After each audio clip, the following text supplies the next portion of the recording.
Hi,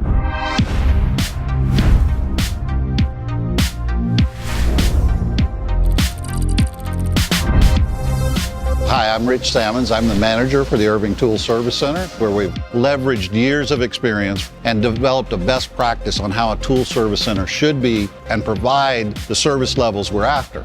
Fast turnaround time with high quality so that it doesn't come back in.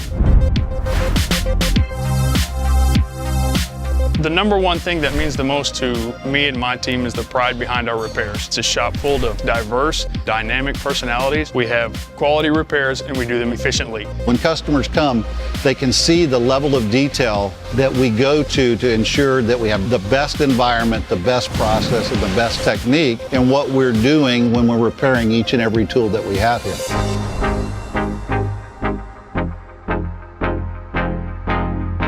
The tool service center here, 95+% tools fixed that never come back. That's more than twice as good as the industry average for repair. UPS arrives at 8:15 in the morning. They're placed onto the receiving desk. All the information is captured by our coordinator. The tools are then wheeled into the specific tool group. The technician will take that tool and perform a visual and then a function test on the tool.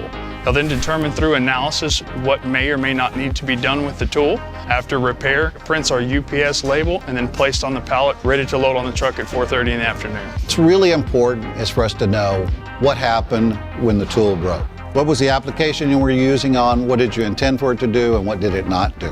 That will be the key the technician needs to be sure he finds the fault they saw and get it repaired and back to them. Now we have a team that is really excited about providing a top level quality of service and has an aptitude for the work we do.